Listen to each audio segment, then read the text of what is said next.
You've been waiting. It's hopefully going to be worth waiting for. I'm going to do a very quick introduction so I don't waste any time. This is another broadcast of the Israel Now, Never Again Live podcast, and it's about the administration appointments by President Trump and the implications for Jews and for Israel. And of course, important to note is the fact that although it's still somewhat embarrassing, more Jews turned out for Trump than a Republican candidate in decades. So that's the good thing. And let me introduce our guests, and then I'm going to fade out and let them take over. Today's guests are, there they are. We've got Meir Halevi Weinstein, who's our host, and also the founder of Israel Now and former national director of the Canadian branch and North American branch Jewish Defense League. And we have Meir Jolovitz, who's a past national executive director of the Zionist Organization of America, as well as a national chairman of the JDL. Just one quick comment I'm going to make is the question is, why did Trump win? The liberal progressives still can't figure out, well, this is why. Because they tapped into everybody. Besides us Jews showing up in record numbers, we got Latinos for Trump, we got Hispanics for Trump, we got Amish for Trump, we got blacks for Trump, gays for Trump, women for Trump. So by tapping into every resource, that's how we end up not only winning the college vote, but we won the national vote, popularity vote as well. So without any further ado, I'm going to bring those guests on the screen and I'm going to talk to you all later. Have a great show, guys. Excellent. And let's get that off, get you guys on, and get me off if I can figure out how to do this. With this. Excellent. Good evening, everyone. Thank you for joining us. I'm Meir Weinstein. I'm joined with Meir Jolovitz. And it's a pleasure to have you. We're going to be talking about the Trump administration. Thank God he was elected, and he's now giving people various positions in the administration, in the defense, in the foreign affairs, in the ambassador to Israel as well, and the ambassador to the United Nations, which is extremely positive. Meir, first off, Meir, how are you? I'm feeling euphoric. I've been lecturing on Middle East affairs for virtually 50 years, and I can't remember a time when I've been more optimistic about the days and perhaps the months and years to come than I have as a result of this election last week. Right, absolutely. So let's dive into it right now. Some of the appointments. The Trump administration, they appointed Mike Huckabee to be the U.S. ambassador to Israel. That's going to be, I mean, we had before, under the Trump administration, the previous one, we had an excellent choice, David Friedman, but Mike Huckabee, I mean, it's unbelievable. That's how I feel, that he doesn't refer to anything in the territories as the West Bank, anything like that. He calls it, but it's true name, Judea and Samaria. He never says settlements. These are towns, beautiful people there. It's part of Israel. Meir, what's your take on this? What kind of language are we going to be hearing? And we'll dive deeper into it as well. The whether there will be annexation, that we'll get into that. But first, these appointments that are going on. Yeah, let me make a comment which is generic in nature, and then I'll get to the specifics. On January 20th, 2025, we're talking about 67 days from now, we will see a regime who love Israel. We'll see a regime change in America, which is the most significant regime change in 76-year history. It's absolutely incredible. In doing so, there are two ways to look at it. One is the incredible team that Donald Trump has nominated and in some cases appointed, which will serve the greater good of those who love Israel, and also the Jewish issues in America. Both those things are at play. When you look at the various positions when it comes to foreign policy, Secretary of State, when you talk about the National Security Advisor, you talk about the U.S. Ambassador to Israel, you talk about the ambassador, American ambassador to the United Nations, and also the CIA director. In every single case, these are people who are very strong supporters of a strong and secure state of Israel, unlike anything that we could have imagined. The flip side of that coin is what would have happened if Kamala Harris would have won. We would have seen the most radical anti-Israel regime in America, a government where each of those positions which I mentioned, Secretary of State, Defense, National Security Advisor, Ambassador to Israel, Ambassador to the United Nations, CIA, every one of them, their interests are antithetical to Israel. There's one thing that connected every single foreign policy player representing the American government for the last 4 years. Every single one of those occupying the positions that I've mentioned has had two things in common. It was a requirement to be part of the American team. And that requirement was that they had to be in favor of an Iran nuke deal. And the other was that they were in favor of a two-state solution. And in this particular case, every person who's been nominated or appointed, and the reason I say nominated or appointed, National Security Advisor is appointed, doesn't have to go through Senate confirmation. The others do. So any of these people who are going to be occupying these positions, which have something to do with Israel, are against the two-state solution and are not in favor of an Iran nuke deal. That is a significant, significant change. It's a remarkable change in what we will see in 67 days. Truly, I don't sing, but that song, Happy Days Are Here Again, never would have imagined. Right, right. Talk about the change of Secretary of State. Blinken's out. Talk about that. I mean, that's like remarkable. Okay. Yeah, I'll mention this, and forgive me for throwing this in. While you speak, I hear what I hear is very muffled. Are you able to hear me without my being muffled? I hear you. Sometimes just a couple words, maybe a little bit, but Okay. on the whole, I hear you quite well. Okay, there seems to, on my end, and I hope it's not elsewhere, there seems to be some kind of electronic interference. But anyhow, let me just mention this. When Donald Trump was president for the first term, as president number 45, he clearly put together a record which one can say without argument that he was the best United States president that Israel has ever had. Vis-a-vis Israel and its issues. The last Secretary of State that he had before he finished his term last time was Mike Pompeo. Mike Pompeo is a very, very positive pro-Israel force at every level. Many people expected him to be the one chosen, and of course it was Marco Rubio who's going to be chosen, which is fine. But we remember, but we remember when Donald Trump became president in January of 2017, his Secretary of State of choice at the time was Rex Tillerson. Rex Tillerson, why? Because he ostensibly knew the Middle East. Why? Because he was CEO of Exxon. You would think that that's exactly the credentials that a pro-Israel element would not want, someone who was an Exxon person, an oil man. And he very, very quickly proved two things. One, that he certainly didn't see the Middle East from a perspective which was advantageous to Israel. And the second one was that there was absolutely no loyalty to the Trump plan of a Middle East which Israel would in fact continue to find favored status with America.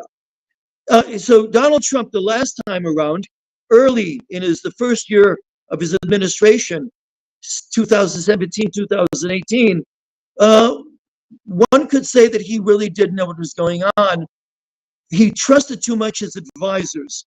the team that he's put together now is tremendous in its support for Israel. I saw a meme, which was, I think, generated originally from Israel Today. It, I think, came across Twitter, and it basically said that the Donald Trump administration, the Donald Trump cabinet, was going to be more pro-Israel than the Israeli cabinet. It's an incredible thing. You Yes. mentioned Mike Huckabee. Mike in 2006 said Mike Huckabee needs to be that ambassador to Israel. Mike Huckabee as an evangelical Christian who knows and loves Israel, who knows the Bible better Yep. than any Reform rabbi in America, not to be discussed. Just a wonderful, a person who believes, who understands the greater land of Israel concept, who believes that Hebron is Jewish or ought to be. Mike Huckabee. And Trump chose his lawyer, David Friedman, who clearly went down as the greatest ambassador that America has ever sent to Israel. Was the best. He was the best. Now, if you look at others, he was Jewish, of course, is Jewish. If you look at other Jews who were sent to be ambassadors to Israel, the Jews, Yep. they were viciously anti-Israel. Yes. Dan Kurtzer, okay? Yes. Dan Shapiro, and Yes. Jack Lew today, and right Yep. before him, Thomas Knight. These are all Jews thinking, Yep. oh, we'll send them to Israel and therefore people can't complain about them. Well, we can, Sure. because they were terribly, terribly anti-Israel in all of their postures. They were very pro two-state solution and all that nonsense. The reason Mike Huckabee might even be a better choice than David Friedman, and I thought Friedman was the best. I have no complaints about Friedman whatsoever, is the fact that when David Friedman would make, as he always did, some very pro-Israel comments, others, third parties, would say, well, what did you expect him? He's Jewish. He's Jewish. Right. Never mind that, as I mentioned, all the other Jews who sat in that position were very anti-Israel. They always said he was Jewish. Well, they can't say that about Mike Huckabee. Mike Huckabee Right. will go down as the best ambassador Israel had sent from America. These are glorious days. And these are people who, when they will pass the test very quickly. Speaking of, when David Friedman went up for confirmation before, we're talking about in 2017, there was great opposition because he made some statements as a private citizen and elsewhere in which he said,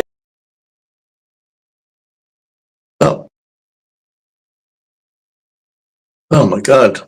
What happened to Mayor Jolowitz? He'll come back on. I don't know what happened to him there.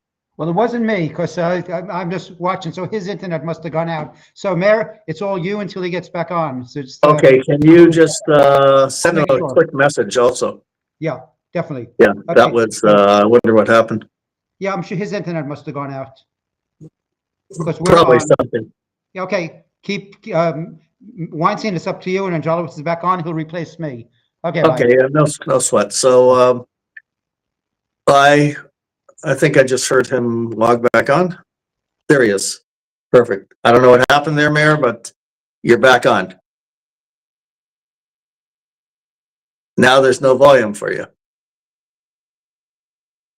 Mayor, can you hear me?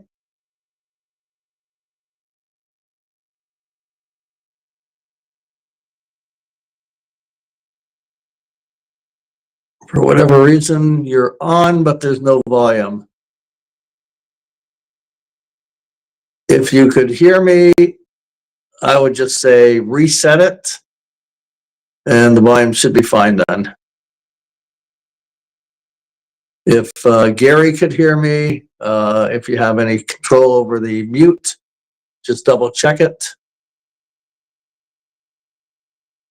Gary, I can't hear you either.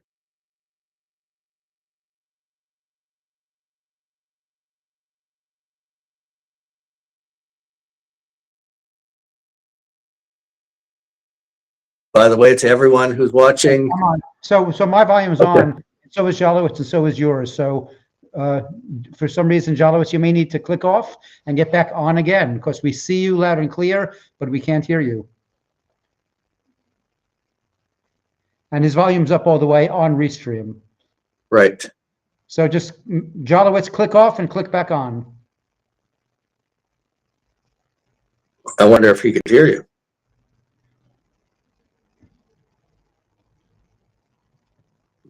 What I'll do is I'll close him out, then he'll know he needs to get back on. Okay. Okay. So he'll be back on, and we're going to be talking about the appointments. Mayor just mentioned the appointment of Marco Rubio to be the Secretary of State, and it's amazing because it's like night and day from him and Tony Blinken. With Marco Rubio wants Israel to completely wipe out Hamas and any danger to the Jewish state.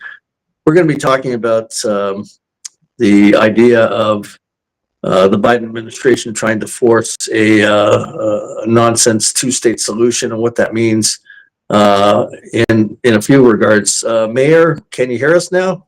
How's the volume? What is wrong with us? I don't know, but I can hear you and I can see everybody, but for some reason, the sound from Jalowitz isn't working. And it's not Restream because I see the volume for everybody. Right. So Jalowitz, something is wrong with your sound connection.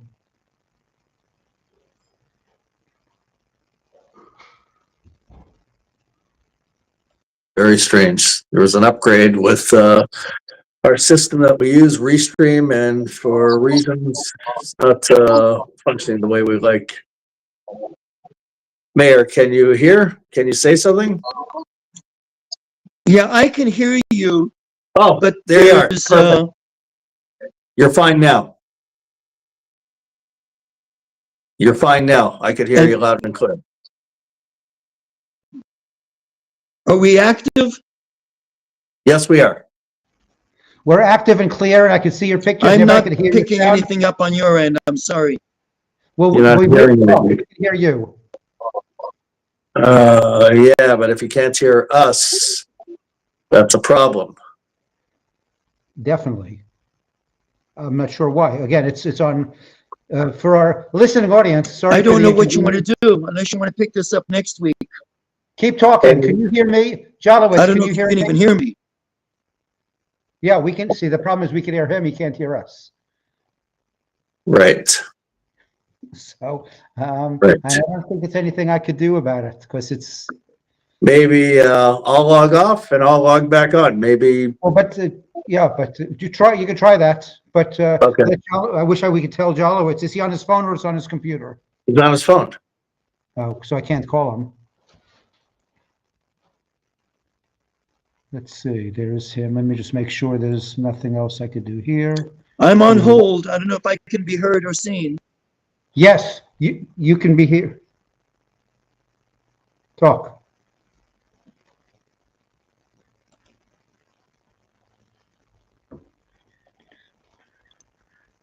Maybe I'll sing a song and that'll kick it back into place.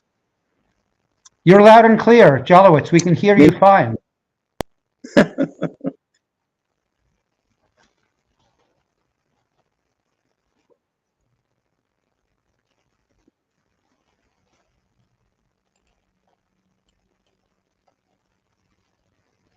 Okay. Yeah, you're loud and clear. And so everybody is, but some reason Jalowitz's sound is out for him listening, but we can hear him. Okay. Well, I mean, if the sound is out for him, then I think we'll listen to what he just said. We'll pick it up next week then. Or maybe It's, I could call him and know that well, maybe he'll try once more. Try once more. And if this doesn't work, sorry for our TV audience, but we're going to give it one more shot. Meanwhile, Mayor Weinstein, you've got the floor. So keep talking about the appointments and what it's going to do for Jews and for Israel. Well, it's going to be tremendous for Israel, and for Jews who are on the right or who are conservative-minded, religious, we're celebrating. But many of our Jewish brothers and sisters who are not as connected, they're more into progressive causes and lean towards being super critical of Israel, some being anti-Israel. They don't like the appointments at all. And that's a shame. But it's very good news for Israel and for the Jewish people. The Trump getting in, can't wait for the day when he's going to be actually sworn in to be president, and this administration will take effect, and it's going to be extremely pro-Israel. It's going to be phenomenal in the United Nations as well. Calling out the enemies of Israel in the UN, they'll be front and center. Trump administration working for a regime change in Iran. It'll be extremely important. Let's weaken that regime and then have it overthrown.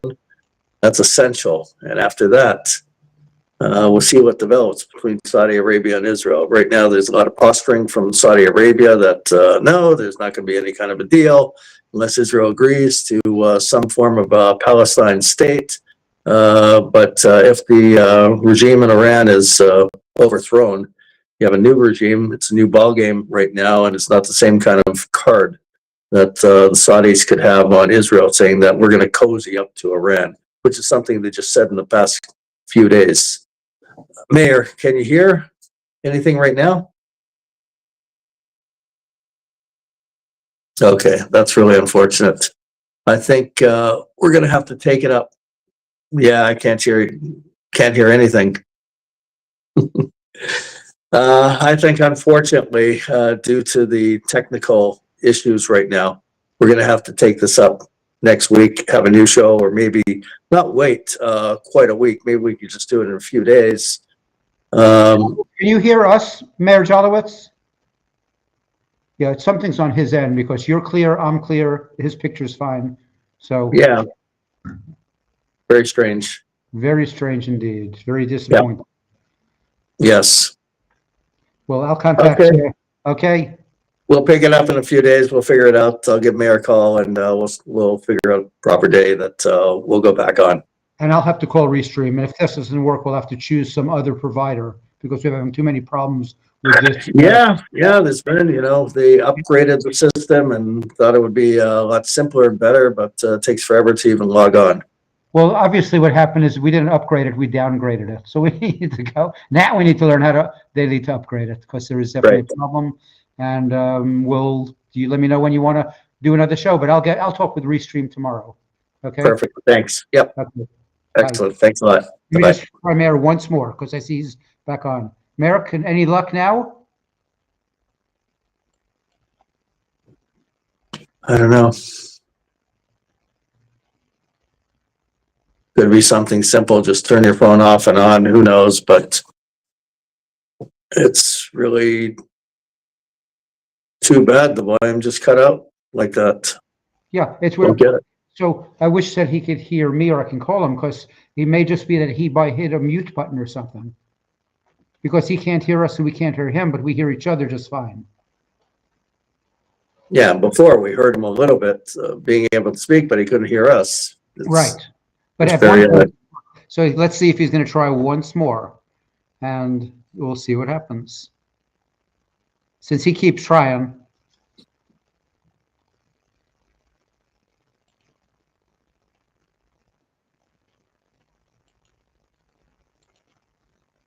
There he is.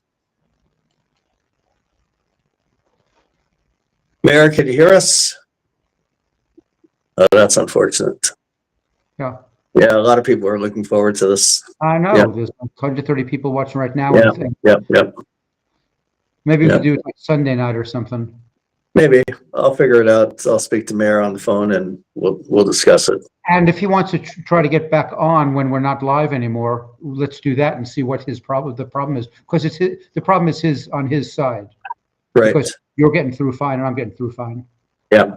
So Okay, perfect. Give him a call. Okay. If he wants to try again, I'm gonna end the stream. Sorry, TV audience. We'll announce when we're gonna do this again. It'll be the same program, and so I'm gonna end the stream and then see if Jolowitz wants to do a trial run, see what the problem is. Okay.